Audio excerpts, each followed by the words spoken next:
નમસ્કાર દર્શક મિત્રો, આપ જોઈ રહ્યા છો ક્રાઇમ ન્યૂઝ. હવે જોઈએ અગત્યના સમાચાર. ડ્રગ્સના 7થી વધુ ગુનામાં છેલ્લા 4 વર્ષથી નાસ્તા પડતા આંતરરાજ્ય ડ્રગ્સ માફિયા મોહમ્મદ લઈફ યુસુફ શેખને ઉત્તર પ્રદેશથી વેશપલટો કરી ઝડપી પાડી ડ્રગ્સ રેકેટનો પર્દાફાશ કરતી સુરત શહેર ક્રાઇમ બ્રાન્ચ.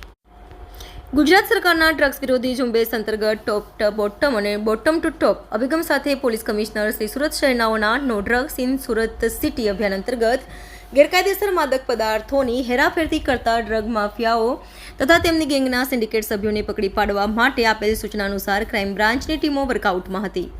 તે દરમિયાન સુરત શહેરમાં નોંધાયેલા અનેક નાર્કોટિક્સના ગુનાઓમાં આંતરરાજ્ય drugs mafia Mohammad like Yusuf Shaikh wanted હોય આરોપીને ઝડપી પાડવા માટે સુરત શહેર ક્રાઇમ બ્રાન્ચની અલગ અલગ ટીમો બનાવી ઓપરેશન હાથ ધરવામાં આવેલ. નાર્કોટિક્સના નોંધાયેલ કેસોની ઊંડાણપૂર્વક અને વૈજ્ઞાનિક પદ્ધતિ અનુસાર તપાસ કરી માદક પદાર્થોની હેરાફેરી કરતા આંતરરાજ્ય drugs mafia Mohammad like Yusuf શેખને ઝડપી પાડવામાં ક્રાઇમ બ્રાન્ચને સફળતા મળેલ છે.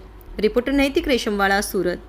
ગુજરાત સરકાર દ્વારા ડ્રગ્સ વિરોધી જે ઝુંબેશ ચાલુ કરવામાં આવી જેમાં જેમ ટોપ ટુ બોટમ અને બોટમ ટુ ટોપ તમામ આરોપીઓ પકડવા તરફ લક્ષ્ય આપવા માટે અને no drugs in Surat city અન્વયે સુરત સિટીમાં ડ્રગ્સ માફિયા વિરુદ્ધ જે અભિયાન છેડવામાં આવ્યું છે એમાં સુરત ક્રાઇમ બ્રાન્ચને એક મોટી સફળતા મળી છે.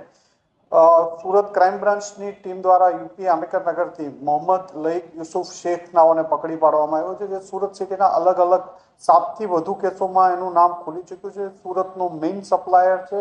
7થી વધુ કેસોમાં એ વોન્ટેડ તરીકે છેલ્લા 3 વર્ષથી એનું નામ ચાલતું હતું.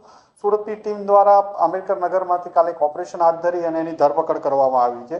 અને આના પોલીસે જ્યારે સૌથી પહેલા 2022માં અમરોલી કોછાડ આવાસમાં મુસ્તાક અબ્બાસ પટેલ, કુતબુદ્દીન ખાન અને આબેદ ઉર્ફે હસન શમા ની 133 ગ્રામ ડ્રગ્સ સાથે જ્યારે ધરપકડ કરવામાં આવી હતી, એ જ કેસમાં મોહમ્મદ લઈકનું નામ પહેલીવાર પોલીસના ધ્યાનમાં આવ્યું હતું.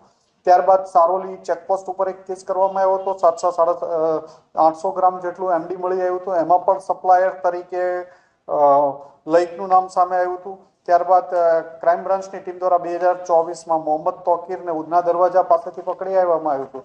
એમાં અનીસ મામુ પછી ફરીથી પાછું લઈકનું નામ ધ્યાનમાં આવ્યું હતું. ડીસીબી પોલીસ સ્ટેશનનો તે 2024નો બીજો કેસ છે. રાબિયા બીબી અને શફીફ ખાન જે 252 ગ્રામ એમડી સાથે રેલવે સ્ટેશનની બહાર મુંબઈથી સપ્લાય કરવા આવતા પકડી પાડેલ.